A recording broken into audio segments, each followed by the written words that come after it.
사람을 좋아하고 특히 친구들과 술 한 잔을 즐기는 한 중년의 남성이 있었습니다.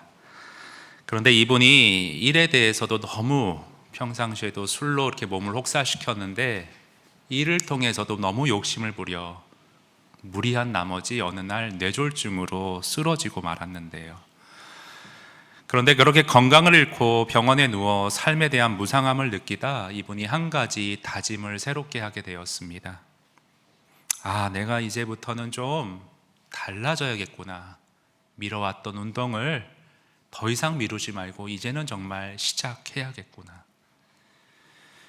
그때부터 매주 이분이요 100km, 일주일에 나눠서 100km 마라톤을 꾸준히 뛰기 시작했는데 지금은 아주 달라진 제2의 건강한 인생을 살고 있다고 합니다. 그 책에서 마라톤을 하며 느낀 소회의 한 대목을 좀 한번 같이 보기 원하는데요. 힘겨운 달리기를 마치고 마시는 물 한 모금은 무엇과도 바꿀 수 없다. 집에서 운동을 하지 않고 마신 물과 뛰고 난 후 섭취한 물은 같은 물인데 급이 다르다. 여러분, 가끔 TV나 영화 같은 데서 연예인들이 그 맥주를 마시면서 하는 그 장면이 있지 않습니까? 저는 비록 그렇게 맥주를 즐기진 않아도 더 큰 시원함을 평상시에 많이 느끼고 사는데, 그게 어떻게 가능하냐면 자전거를 타고 출근한 다음에 마시는 그 물 한 잔은요 그렇게 시원하고 가슴이 뻥 뚫릴 수가 없습니다. 여러분, 그런데요 오늘 시편 42편 1절에 등장하는 사슴은 그냥 이렇게 평온한 숲 가운데 안온하게 있다가 이렇게 지내는 사슴이 아니고, 마치 자전거를 오래 탄 것과 같이 마라톤을 뛴 것과 같이 갈증이 매우 극심하게 참을 수 없이 한계에 달았던 상황인 것을 여러분이 좀 이해하시고 이 시편을 볼 필요가 있습니다. 여러분, 1절을 한번 같이 다시 한번 읽어보면서 한번 본문을 자세히 보겠습니다. 1절 다 같이 다시 시작. 하나님이여 사슴이 시냇물을 찾기에 갈급함같이 내 영혼이 주를 찾기에 갈급하니이다. 칼빈 신학교의 유명한 구약 교수님 중에 존 스택이라는 분이 계신데, 그분이 이 1절을 다음과 같이 주석했습니다. 사슴의 생명은 모든 생명이 그렇죠, 물에 달려 있는데 특히 사냥꾼에게 쫓길 때는 더욱 그렇다. 시인은, 시편 기자는 자기를 압박하는 자들에게 지금 쫓기고 있다는 거예요.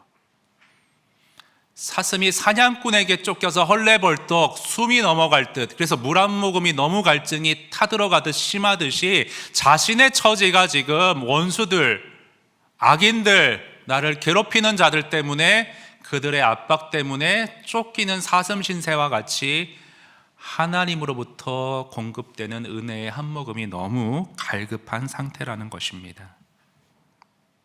자, 그렇다면 시편 기자는 지금 구체적으로 어떤 절박한 상황 가운데 놓여져 있는가?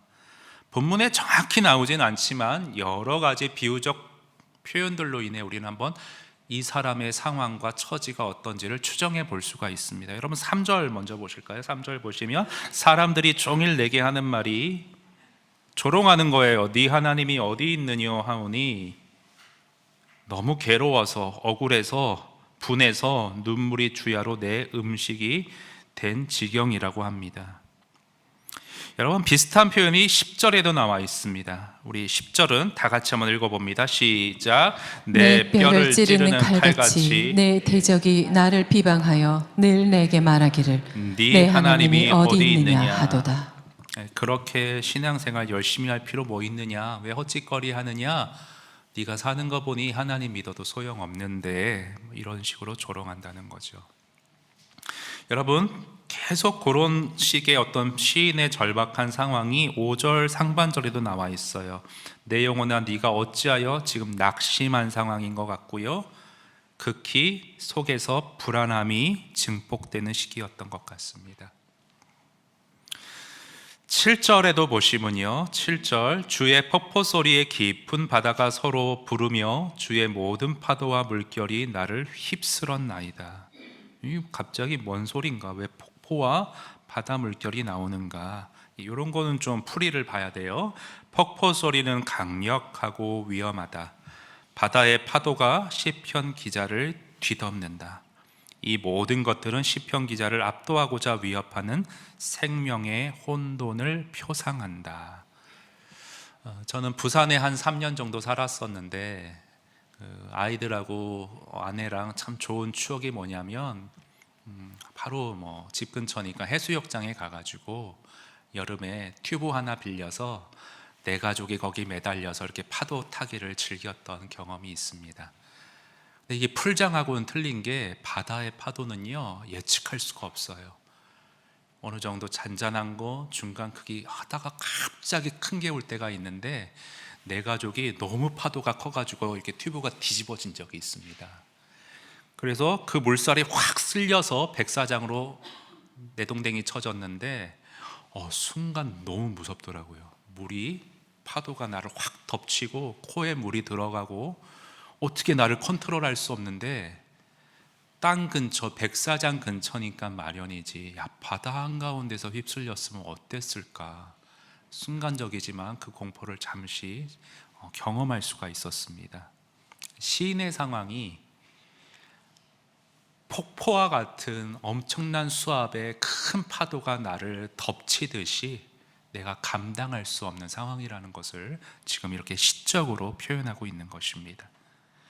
그런데 결정적으로 이 시인이 어떠한 구체적인 상황인가 조금 더 구체적으로 다가갈 수 있는 단서가요 2절 끝부분에 나옵니다. 여러분 2절 한번 보시면요, 끝부분 보시면 내가 어느 때에 나아가서 하나님의 얼굴을 배울까, 이게 단서가 돼요. 여러분, 하나님의 얼굴을 뵙는다, 이게 무슨 뜻인가 한번 좀 따지고 들어가면 이 상황이 어떤 상황인지가 드러납니다. 여러분 주석을 좀 보시면요, 하나님의 얼굴을 뵙는다 무슨 뜻이냐, 시편 기자가요 과거 예배처였던 성소에서 하나님과 교제하는 모습, 얼굴을 마주 보듯이 얘기하듯이 교감하듯이 교제하는 것을 성소에서 하나님의 얼굴을 뵙는다고 지금 시적으로 표현하고 있는 것입니다. 근데 여러분 거기 과거 예배처였던 성소하고 4절이라 나와 있죠. 시편 42편 4절이에요. 한번 화면에서 보시면 내가 정해 성일 거룩한 주일을 지키는 무리와 동행하며 기쁨과 감사의 소리로 찬양하며 그들을 하나님의 집으로 성전으로 인도하였더니, 이런 말이 있죠. 시편 기자는 과거에 어떤 사람이었냐? 하나님이 임재해 계신 성전에서 하나님의 백성들을 이끌고 기쁘게 찬양했던, 오늘 지휘자 이동문 집사님, 찬양 인도자, 아마 이런 역할을 맡았던 사람이 아니겠는가, 이 구절로 추정할 수가 있습니다. 근데 그렇게 충만하게 하나님의 성전에서 사람들을 이끌고 찬양을 인도하며 예배드리며 기뻐했던 사람이 지금은 어떤 모함으로, 중상모략으로 성전에서 멀리 떨어져서 그렇게 지내는, 예배드리지 못하는, 하나님을 가까이 하지 못하는 처참한 영적 침체의 상황이었던 것 같습니다.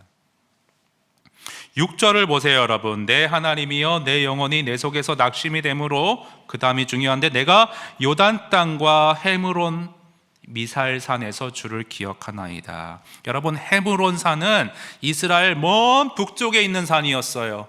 이스라엘 국경 경계 밖에 위치한, 성전에서는 상당히 멀리 떨어져 있는 곳입니다. 미살산은 정확한 위치는 모르지만 역시 성전에서 멀리 떨어진 외진 곳이 아니겠는가. 그래서 이런 상황들을, 시편의 이런 상황들을 종합해서 성경학자들은 지금 시편 기자의 상황이 이런 고통일 것이다, 이렇게 정리해냅니다. 시편 기자는 성전에서 멀리 떨어져 있기 때문에 매우 고통스러워한다. 여러분, 근데 성전은요 오늘날 예배당하고 좀 틀려요. 다윗과 예수님 사이의 시대, 이 시편이 쓰여진 시대에는 예배를 위해 하나님이 특별히 구별하신 장소, 그 성전에만 하나님의 임재가 있었던 시대였습니다. 지금의 시대와 달라요. 여러분, 지금은요 우리는 꼭 예배당에서 예배하지 않아도 나 개인적으로 기도할 수 있어요.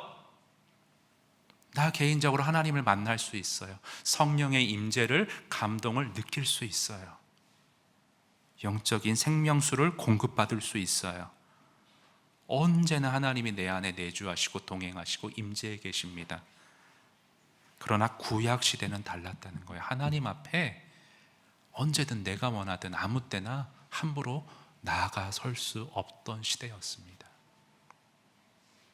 출애굽기 29장을 볼까요? 이는 너희가 대대로 여호와 앞 회막문에 늘 드릴 번제라. 번제는 뭐냐면 제사함을 위해 희생 제물을 드린 후 피를 뿌려서 그것을 태우는 제사였습니다. 그런 죄사함의 의식을 거친 다음에 그 드리는 곳에서 내가 거기서 너희와 만나고 너한테 말하리라.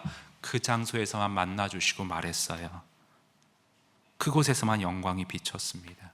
또 출애굽기 30장 보시면 그 제단을 증거궤 위 속죄소 맞은편 곧 증거궤 앞에 있는 휘장 밖에 두라. 그 속죄소는 제사함의 제물을 죽여서 피를 뿌리던 곳, 곧 속죄받는 그곳에서 내가 너와 만나리라 말씀해 주셨어요. 다른 곳에서는 불가능했습니다.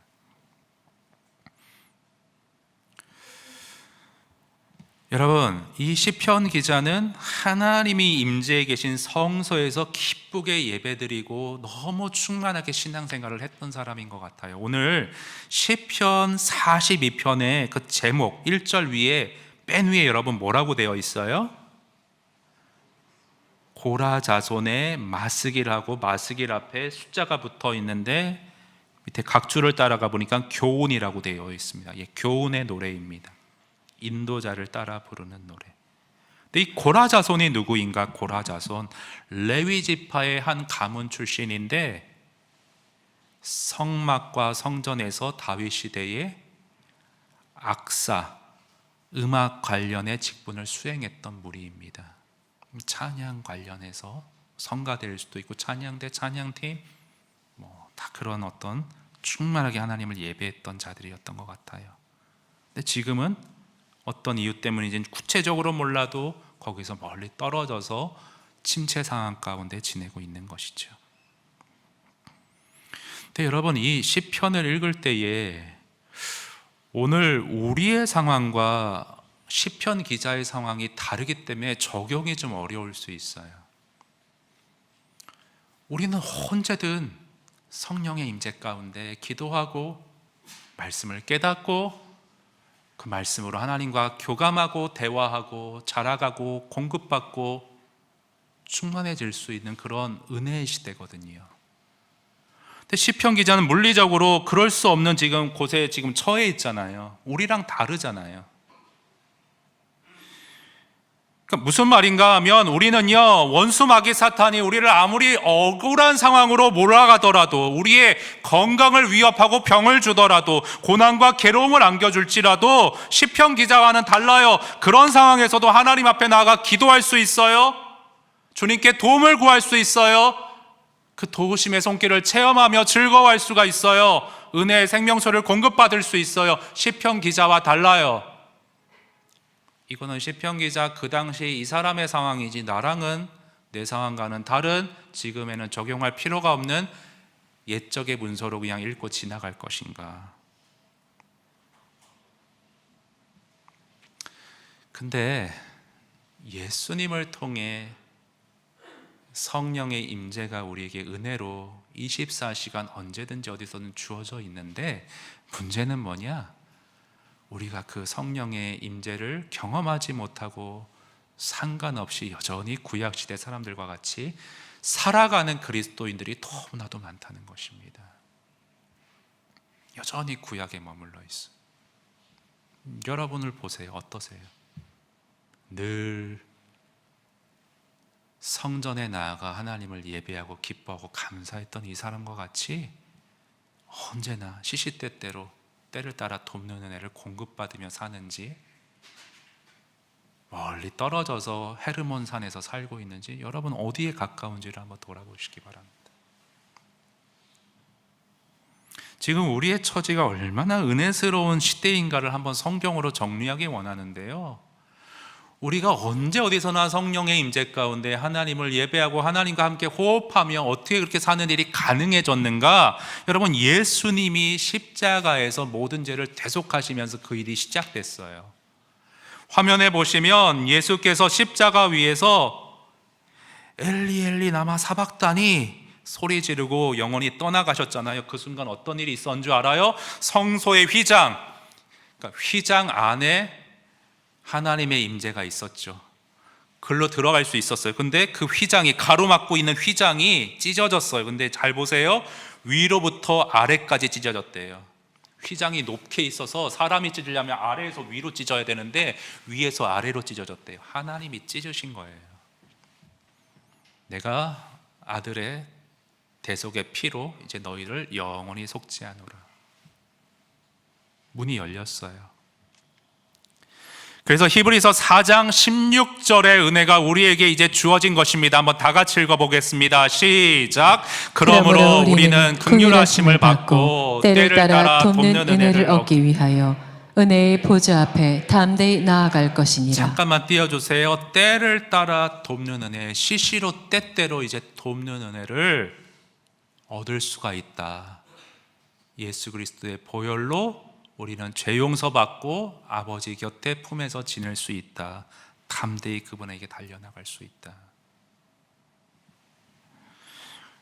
그래서 개역주의 스터디 바이블에는 이 내용을 이렇게 정리했습니다. 시편 기자는 성전으로 돌아가 생명을 주시는 하나님의 인재를 다시 경험하고 싶은 열망으로 가득 차 있었다. 그러나 그 시대 시편 기자와 오늘날 우리는 달라요. 오늘날 그리스도인들은 십자가 위에서 이루신 예수님의 구속 사역으로 인해 기도 속에서 언제든 여호와께 즉시로 나아갈 수 있게 된 처지가 바로 저와 여러분의 은혜의 처지입니다. 근데 다시 한번 문제는 뭔지 아세요, 여러분? 억울하고 고난이 찾아오고 몸이 아프고 영적으로 침체되고 다운될 때에, 그럴 때 하나님을 찾고 하나님의 은혜 앞에 보좌로 나아가 기도하면 정말 때를 따라 돕는 은혜가 나에게 경험되는가? 뭐가 문제인지 모르겠는데 당장 해결이 안 되는 거예요. 상황이 안 바뀌는 거예요. 기도하고 은혜를 구했는데 병이 안 낫는 거예요. 11절 하반절에 보세요. 그가 나타나, 하나님이 나타나 도우심으로 말미암아 내가 하나님을 여전히 찬송하시로다. 내가 기도하면 하나님이 정말 나를 도우시는 게 느껴지는가, 경험되는가, 상황이 정말 하나님의 도우심의 손길로 반전되는가? 여러분 어떠십니까? 신앙생활 오래 하신 분들 한번 대답해 보세요. 어떠십니까? 기도하면 어떻게 됩니까? 저와 여러분이 믿는 기독교 신앙은 대체 뭡니까? 다른 이들에게 기독교 복음을 내가 어떻게 설명할 수 있습니까? 힘들지? 하나님께 나아가면 다 나아질 거야. 그게 복음입니까, 여러분? 여러분이 경험한 기독교 신앙, 여러분이 체험하고 있는 복음의 하나님은 어떤 하나님이십니까?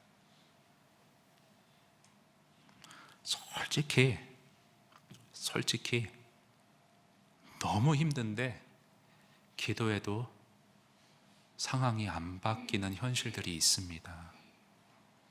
제가 믿음이 없나요? 있지 않나요?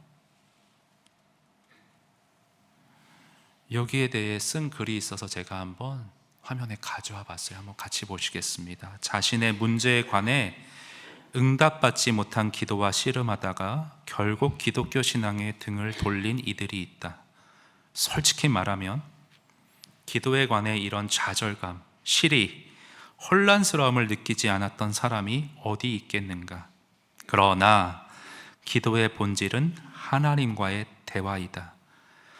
예수님은 주기도문에 이어 그 끝에 주기도문에 대한 결론을 다음과 같이 말씀하셨다. 너희가, 주기도문 쭉 말씀하신 다음에 끝에 너희가 악할지라도 좋은 것을 자식에게 줄 알거든. 하물며 너희 하늘 아버지께서 구하고 기도하는 자에게 성령을 주시지 않겠느냐. 우리는 기도를 우리의 목적을 위한 수단으로 만들어 버렸고 기도의 핵심인 우리 안에 계신 성령의 거룩한 임재를 강조하지 못했다. 기도할 때 우리 말문을 터주시고 우리를 위해 기도할 말을 찾지 못할 때 우리 대신에 기도해 주시며 궁핍할 때 우리를 위로해 주시는 그 거룩한 임재를 말이다. 오늘날 교회와 기독교인 한 사람 한 사람에게 가장 필요한 것은 성령의 내적 임재이다. 여러분, 성령의 내적 임재가 뭔지 누가 물어오면 여러분 나의 간증, 나의 체험으로 설명하실 수 있나요? 한국 교회 안에 언제부턴가 굉장히 이상하게 성령이 오해되어져 있고요, 성령이 요상한 어떤 기이한 현상으로 왜곡되고 있어요. 성령하면 방언, 성령하면 굉장히 큰 소리로 기도하는 것, 막 쓰러지고 이상한 현상이 일어나는 것. 제가 누구를 함부로 비난하는 성격이 아닌데 진짜 어느 부흥의 목사님 손수건을 이렇게 던지면서 성령에 내려오시는 비둘기 받아라 그런 거 봤어요. 마이크 잡고 바람을 갑자기 불어넣어요. 바람과 같이 일하시는 성령 받아라 막 이런. 많이 찢어져 진짜.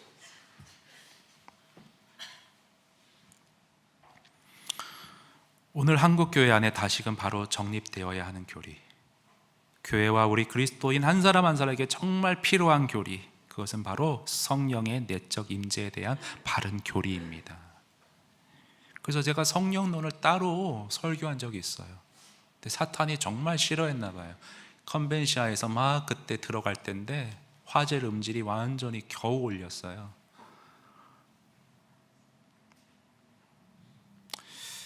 그래서 여러분 다시 자막 보시면요, 기도할 때 우리 말문을 터주시고 스스로를 위해 기도할 말을 찾지 못할 때 우리 대신 기도해 주시고 궁핍할 때 우리를 위로해 주시는 성령의 그 거룩한 임재, 가장 필요한 이 내적 임재, 이게 대체 뭐냐?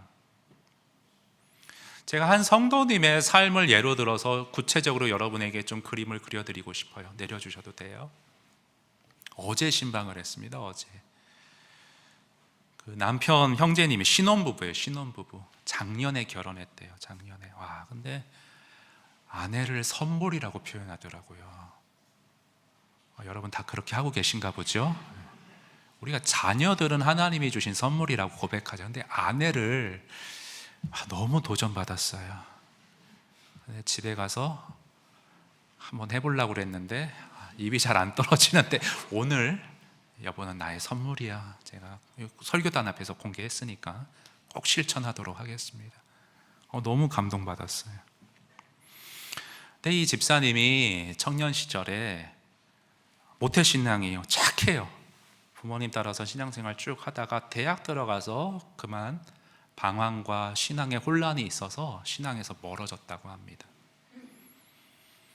근데 그때 이제 뭐 이성교제 하던 어떤 자매랑도 너무 마음 아픈 시련을 경험하고 취업도 다 막히고 모든 것이 다 절망적으로 무너지는 시기가 있었는데, 그때 마컬스 월십이라는 찬양 집회에 꾸준히 가게 되면서 친구 권유로 하나님을 예배하면서 하나님을 깊이 만나게 되었다는 거예요. 그러면서 하는 말이, 깨닫게 하시는 게 성령이 뭐냐면 취업이 중요한 게 아니라 사람과의 어떤 인연 만남이 중요한 게 아니라 하나님과 친밀히 만나는 게 네 인생의 지금 모든 해결의 키라고, 거기서부터 시작하라고.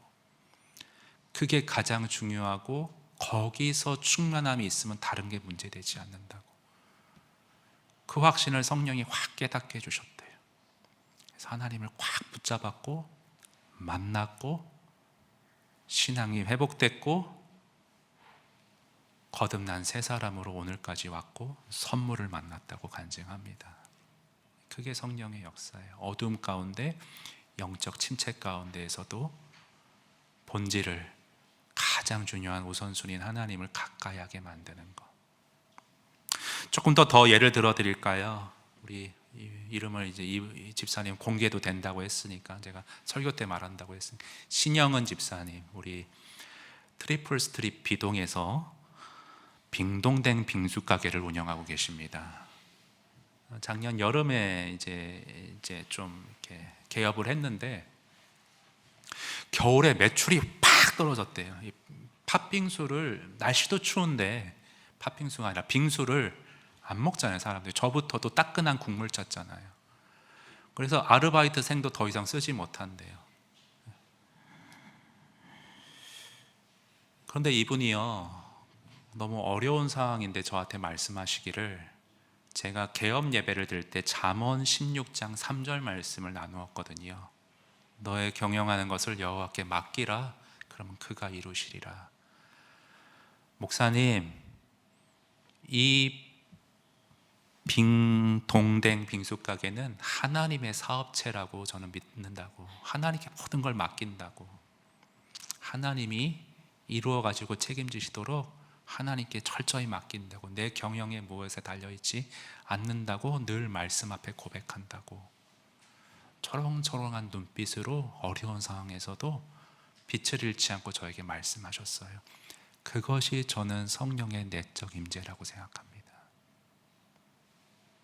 침체 상황 가운데서도, 어려운 중에도 오히려 더 하나님의 말씀으로 힘을 내고 가까이 할 수 있는 능력이 부어지는 것. 여러분, 다른 얘기지만 송도에 사시는 특히 우리 성도님들, 트리플 스트리트 가시면 한번 들려주세요. 배달의 민족도 된대요. 네, 한번 시켜주세요. 여러분, 중요한 건 이게, 성령은 언제 어디서든 우리와 함께 하시고요, 내 안에 임재하시지만, 여러분, 이게 중요해요. 언제나 우리 곁에 계시지만 내가 그 임재 앞에 나아가야 돼요. 말씀과 기도로 역사하시는 성령 앞에 집중해야 돼요. 그래야 성령의 임재를, 내적인 그 중요한 복음을 내가 경험하고 누리고 힘을 얻을 수 있는 거예요. 여러분, 성령의 사람, 과거에 18세기에 조지 위필드라는 사람이 있었습니다. 성령이 충만하게 설교했고요, 수많은 영혼들을 구원했어요. 근데 그가 그렇게 성령과 가까이서 성령의 임재 가운데 성령의 능력으로 사역할 수 있었던 원인이 무엇인가? 그의 전기를 보면 이런 대목이 나옵니다. 위필드는 성경을 읽는 일에 새로운 기쁨을 발견했다. 나는 전보다 더 개방적이고 더 넓어진 마음으로 무릎을 꿇고 앉아 성경을 읽기 시작했다. 성경은 실로 내 영혼의 양식이고 음료였다. 나는 매일 신선한 생명과 빛과 힘을 위로부터 받았다. 아울러 기도 또한 그의 풍요한 위필드의 기쁨이었다. 그는 말한다. 나는 매일 기도할 때마다 얼마나 달콤한 하나님의 교제를 허용받았는지 모른다. 들판에서 묵상에 잠길 때, 모라지경에 빠졌을 때는 또 얼마나 많았던가. 그리스도께서 성령으로 내 안에 계시고 내가 그분 안에 있음을 나는 얼마나 확실하게 느끼며 경험했는가. 매일 나는 성령께서 주시는 위로 가운데 행하였으므로 말할 수 없이 큰 평화 가운데 그리스도인의 덕을 함양하였고 새 힘을 충전받았다. 이런 성령의 역사. 방언하고, 방언 무시하는 게 아니지만, 필요하지만 이상한 현상, 소리 지르고 그런 게 아니라 친밀하게 교제하시는, 위로부터 부어지는 그 달콤한 교제의 속삭임과 은혜와 내적 교류, 성령의 역사이고 임재예요. 우리가 경험할 수 있어야 돼요. 그래서 저는 지난 시간에 계시록을 마무리하면서 큐티를 강조했습니다. 성령은 어디에나 계시지만 내가 나아가야 돼요. 말씀으로, 또 말씀을 묵상하며 깨닫는 기도로 성령과 교감해야 돼요. 그게 21세기를 살아가는 오늘날 현대교회 저와 여러분에게 절실히 필요하고 회복되어야 될 복음입니다. 여러분, 제가 큐티를 특별히 강조하게 된 이유가 있는데요, 우리 교회 개척하고 새벽 기도회도 해봤어요. 많이 못 오세요. 서울로 출퇴근하는 분들 많아요. 서울로 출퇴근하지 않아도 송도에도요, 야근을 매일같이 해가지고요, 너무 육체적으로 지친 분들이 많아요. 수요 기도에도 별로 모이지 못해요. 그럼 어떻게 해야 되냐? 내가 스스로 말씀을 먹고 잠깐 틈을 내서 그 5분 묵상한 말씀을 붙잡고 시시로 때때로 순간순간 성령 안에서 주님과 교제하는 그러한 것이 오늘날의 우리에게 정말 절실히 필요한 경건운동의 회복이라고 저는 생각합니다. 여러분, 짧은 말씀이라도요, 자꾸 내 안에 곱씹고 내 안에 상기시키고 나한테 적용하는 게 큐티의 핵심이에요. 그 새벽 예배도 좋고 수요 기도에도 좋은데 단점이 뭔지 아세요? 말씀 듣고 예배당 나가면 그냥 끝인 걸로 알아요. 근데 저는 우리 교회에서 꼭 강조하고 싶은 게 주일 예배도 그렇고 큐티도 그렇고 계속 생각하고 곱씹는 거. 지난주 같은 경우는 여러분, 제가 나르시즘이 있어서 이렇게 제 설교를 보는 게 아니라 주중에 꼭 듣습니다. 오카는 목사님 그런 말씀하셨어요. 설교자는 요리사다. 성도들에게 맛있게 먹을 수 있게 밥을 지어주는데 정작 본인은 먹지 못해서 영양실조가 되어가는 설교자들이 있다. 주일 끝나면 다음 주 설교할 거 그냥 거기 몰입하느라고 스스로 말씀을 섭취하지 않는다, 붙잡지 않는다. 불행이다. 그래서 전 들어요. 정말 내가 요즘 내 회개가 형식적이지 않는가. 매일 생명수 양식을 나는 공급받는가 아니면 짜내기만 하는가. 그래서 더 큐티에 집중하고 설교 준비 때도 예화나 전할 거에 집중하기보다는 일단 내가 양식을 먹는 데 집중하고 내 인격으로 나가야 되지 않겠는가. 여러분 어떻게 하고 계십니까? 오늘 예배 끝나면 지난주 설교 제목 기억이 나십니까, 여러분? 큐티 아침에 5분 하고 끝, 다 됐다 이렇게 하고 계시지는 않습니까? 아니, 큐티를 아예 시작도 안 하고 계시지 않습니까? 안 됩니다, 여러분. 저는 성격이 그렇게 막 강압적으로 뭘 강요하는 스타일도 아니고 여러분에게 그렇게 막 이렇게 끌고 권고하는 스타일도 아니지만 여러분, 이거는 우리가 같이 해야 합니다. 생명줄입니다. 안 그러면 성전에서 멀리 떠나서 영적 침체 가운데 울부짖고 있던 이 시인과 다를 바가 없이 되어집니다. 오늘 이 시인이 우리에게 결론적으로 말씀하시는 것을 보십시오. 5절입니다. 여러분, 내 영혼아 네가 어찌하여 낙심하며 어찌하여 내 속에서 불안해하는가. 너는 하나님께 소망을 두라. 그가 나타나 도우심으로 말미암아 내가 여전히 찬송하리로다. 근데 이 결론이 너무 중요해서 11절에서 한 번 더 반복하고 있어요. 근데 내용이 조금 다른데 맥락은 비슷합니다. 11절은 마지막으로 같이 한번 읽겠습니다. 시작. 내 영혼아 내가 어찌하여 낙심하며 어찌하여 내 속에서 불안해하는가. 너는 하나님께 소망을 두라. 나는 그가 나타나 도우심으로 말미암아 내 하나님을 여전히 찬송하리로다. 여러분, 11절, 5절, 11절, 특히 11절 자세히 보시면요, 자세히 눈으로 보시면 시편 기자가 자신을 향해서 내 영혼아, 자기 자신에게 말을 하고 있어요. 그러니까 설교자가 하는 얘기를 귓전으로 듣고 흘리는 게 아니라 내가 말씀을 기억해내고 옛날에 들었던 것을 소화해내서 내 자신에게 지금 말을 하고 있어요. 내 자신에게 주입하고 있어요. 자, 이 포인트를 로이드 존스 목사님이 그의 유명한 책 영적 침체라는 설교에서 다음과 같이 말했습니다. 좀 길지만 오늘 설교의 결론이고 핵심이기 때문에 우리 화면에서 마지막으로 보겠습니다. 어떤 의미에서 영적 침체의 주된 문제점은 우리가 자아에게 말하는 대신 자아가 우리에게 말하는 데 있다고 이게 무슨 말이냐.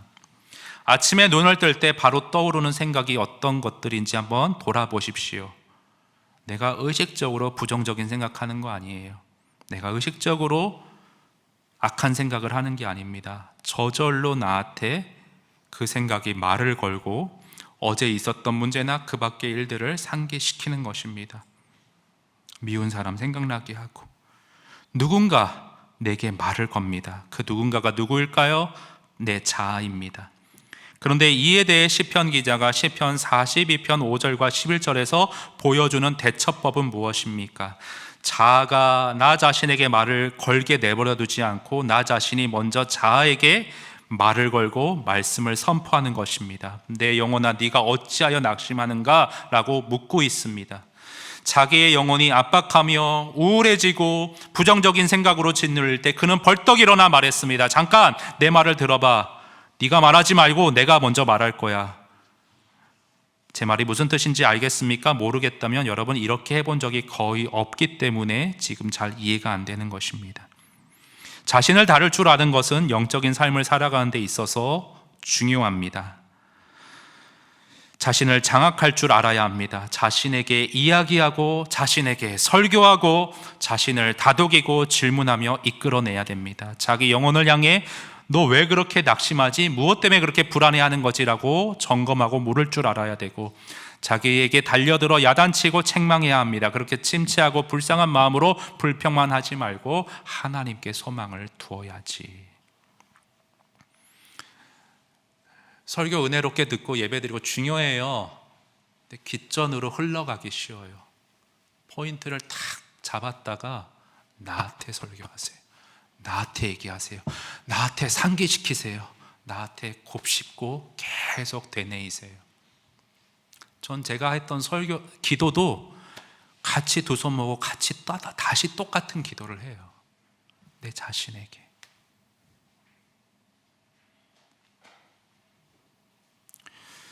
여러분 거기 6절 하반절에 보면 이런 말이 있습니다. 주를 멀리 떨어진 곳에서 시편 기자가 기억하려고 애쓰는 모습이 보이죠. 어떤 영어 성경에는 이렇게 돼 있어요. 떠올리려고 애쓰나이다. 애쓰나이다. 여러분 오늘 집에 가시면 나는 정말 말씀과 성령으로 기도로 성령과 교감하고 있는가 계속 질문해 보세요. 계속 점검해 보세요. 계속 곱씹어 보세요. 그 가운데 성령이 찌르시고 도전하시고 개선시키시기 원하는 게 있으면 순종해 보세요. 성령의 내적 임재가 체험되기 시작할 것입니다. 저는 오늘 설교 제목을 영적 침체로 잡았어요. 근데 참 역시 신방을 자주 가야 되는 게 어제 신방한 그 아까 남편 집사님 얘기했잖아요. 남편 형제님. 이번에는 아내 자매님 얘기를 좀 해볼게요. 고등학교 선생님이세요. 5년 전에 임용이 되셨습니다. 그런데 5년 전 임용고시를 준비할 때는 코로나 시기였어요. 너무 힘들었대요. 고시 준비를 하는데 잘 안 풀려서. 근데 코로나 때 이분은 친구들하고 이렇게 얘기하고 신앙심이 청년부의 독실에서 이렇게 어떤 다락방에서 이렇게 지체들하고 얘기하며 같이 기도받고 힘을 내는 스타일인데 다 막혀버렸어요. 못 만나. 영적인 침체가 팍 온 거예요. 근데 간증하는 게 뭔지 아세요? 이분은 모태신앙으로 별다른 큰 사건 없이 그냥 가랑비에 옷 젖듯 그냥 신앙생활을 해온 분이에요. 근데 그 영적인 암울한 시기에 온라인 예배로 혼자서 하나님께 깊이 집중함으로 하나님을 인격적으로 개인적으로 제대로 만나고 체험하게 되었다고 저에게 간증했습니다. 환경도 중요하지만요, 여러분, 내가 얼마나 말씀에 집중하느냐, 얼마나 말씀을 붙드느냐, 얼마나 곱씹고 상기하느냐. 그래서 신방 끝나고 탁 이제 문을 나가려고 그러는데 그 현관문에 이런 게 붙어 있었어요. 한번 사진 띄워주시겠어요? 잘 안 보이실 텐데 이렇게 되어 있습니다. 1월 넷째 주 말씀이 적혀 있었어요. 이것들을 증언하시니가 이르시되 내가 진실로 속히 오리라 하시거늘 아멘 주 예수여 오시옵소서. 요한계시록 22장 20절 아멘. 설교 듣고 한 주 동안 그 말씀 계속 되뇌이려고 중심구절을 붙여놓고 외우고 다니셨어요. 아, 이거 우리 집에도 사야겠다고 제가 그렇게 얘기를 했습니다. 여러분 지금 상황이 어려우실 수 있어요. 병이 있으실 수도 있어요.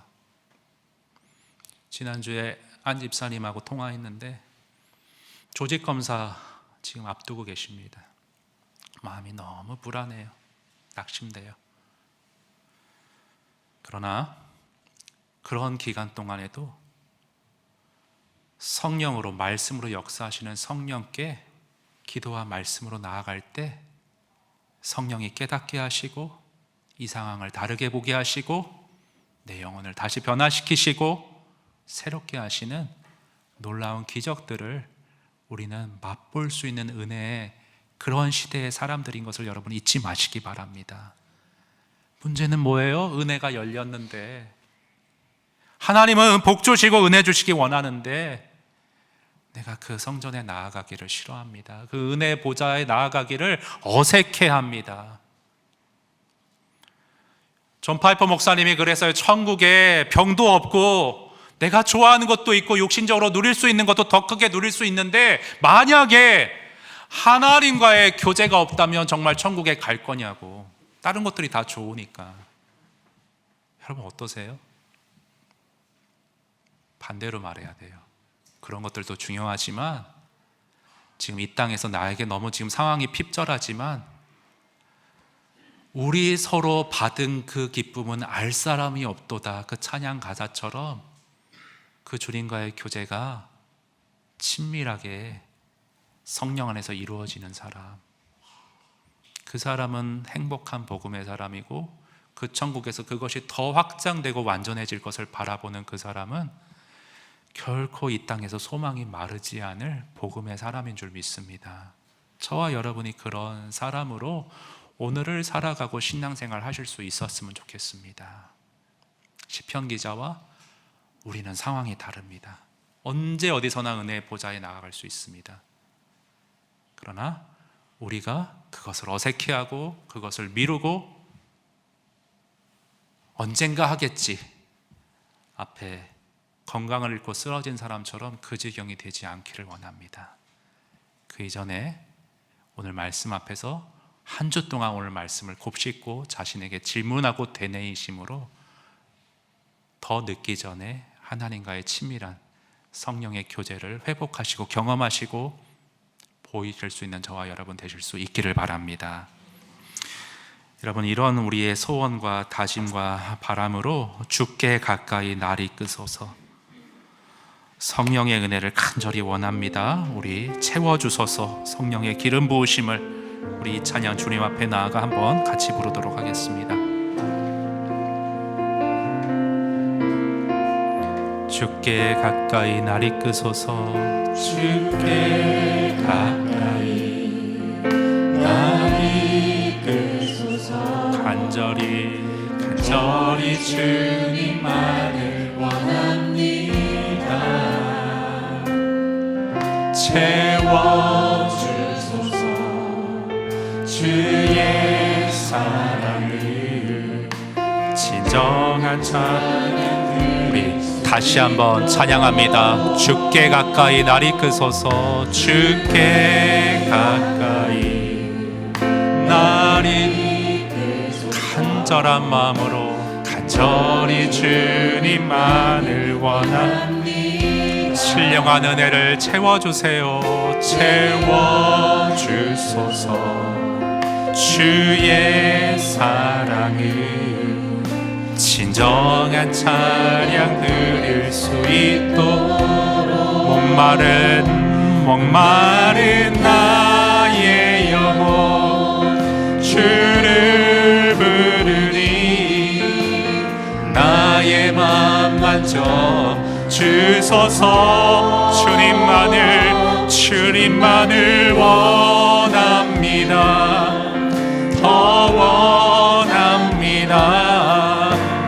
나의 맘 목마른 나의 영혼 주를 부르짖으니 목마른 나의 영혼 주님 주를 부르니 나의 맘 만져 주소서. 주님만을 원합니다. 주님만을 원합니다. 더 원합니다. 나의 맘 만져. 의에 줄이고 목이 마릅니다. 주님 의에 줄이고 목이 마르니 성령의 기름 부소서. 의에 줄이고 의에 줄이고 잔을 채워주시옵소서. 내 잔을 채워. 다시 한번 간절하게 의에 줄이고 의에 줄이고 목이마 성령의 기름 부으소. 의에 줄인 심정으로 의에 줄이고 목이마 내 잔을 채워 주소서.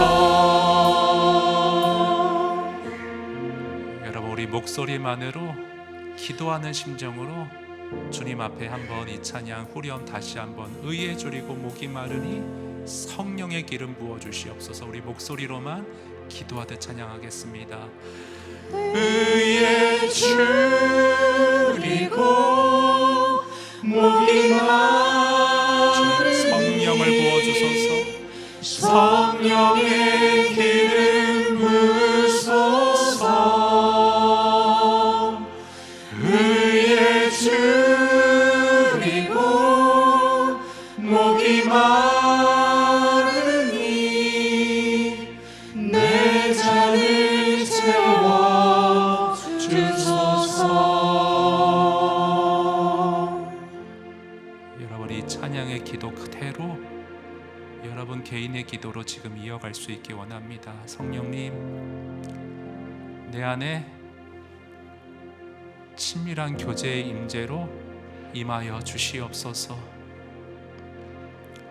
기록된 성경이 나에게 선물로 주어져 있고 어느 때나 나아가 성령의 도우심 받아 기도할 수 있는데 주님, 제가 그 은혜의 젖줄을 저 멀리하고 살았습니다.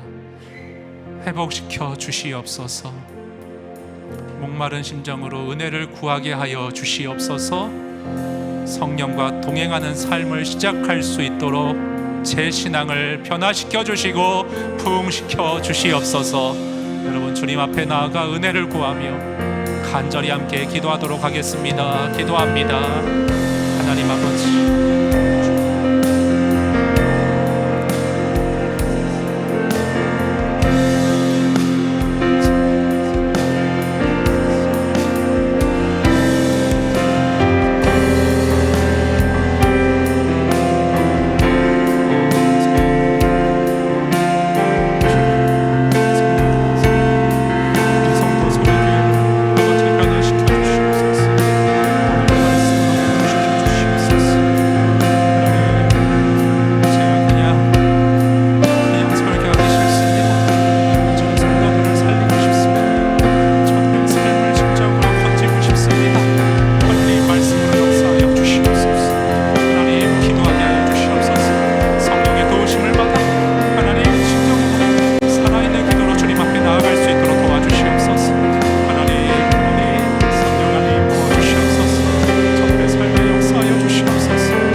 한 번만 더 우리 기도했으면 좋겠는데요. 여러분, 현재 남모를 고민을 마음에 안고 그 무게에 짓눌려 계신 분이 있으십니까? 인생은 쉽지 않습니다. 왜 이렇게 아픈 사람이 많습니까? 육신은 멀쩡한데요, 마음이 병들어 있는 분들이 너무 많아요. 저보다 나이가 많은데요, 내적 치유가 필요한 분들이, 안타까운 사연들이 있습니다. 가정이 깨어지려고 합니다. 여러분, 그러나 성령이 함께 하시면, 성령이 말씀하시면, 성령이 깨닫게 하시면, 성령이 인도하시면 그 침체의 자리가 예배의 자리로 변할 줄로 믿습니다. 성령을 붙드십시오. 성령을 구하십시오. 예수님 말씀하셨습니다. 약속하셨습니다. 너희가 악할지라도 자녀에게 좋은 것을 줄 줄 알거든. 하물며 하늘 아버지께서 구하는 자에게 성령을 주시지 않겠느냐? 성령을 주시지 않겠느냐? 여러분 기도하십시오.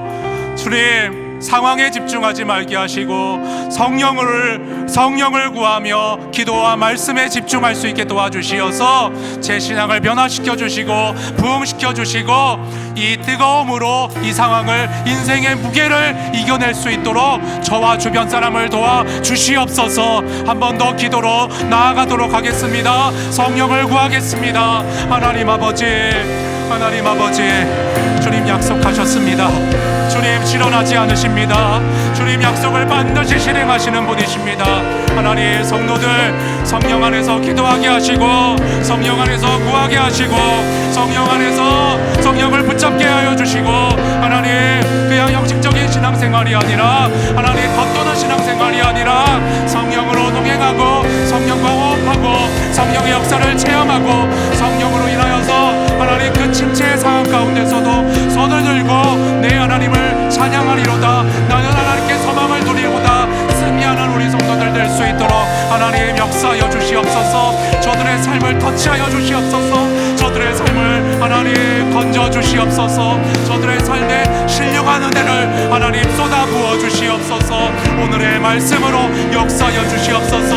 한번 듣고 있는 말씀이 아니라 일주일 내내 되뇌이게 하시고 일주일 내내 질문하게 하시고 일주일 내내 상기할 수 있도록 성령님 찾아와 주시옵소서. 찔러 주시옵소서. 역사하여 주시옵소서. 오 성령 하나님 역사하여 주시옵소서. 우리 성도들을 긍휼히 여겨 주시옵소서. 저들에게 찾아와 주시옵소서. 저들을 변화시켜 주시옵소서.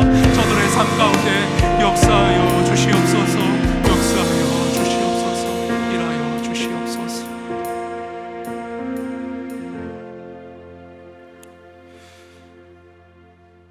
이제는 우리를 구원하신 주 예수 그리스도의 은혜와 마르지 않는 하나님의 끊임없는 샘물과 같은 사랑과 그 사랑을 사모하고 그 사랑에 소망을 두게 하시는 성령 하나님의 역사하심이 오늘 성령을 구하며 말씀과 기도 안에서 성령과 긴밀히 교통하며 쉽지 않은 인생, 그러나 성령의 손 붙잡고 주님께 소망을 두며 주님을 예배하며 찬송으로 살아가기를 소원하고 간절히 기도하는 사랑하는 모든 성도들의 삶 가운데 이제로부터 영원히 함께 있을지어다. 아멘.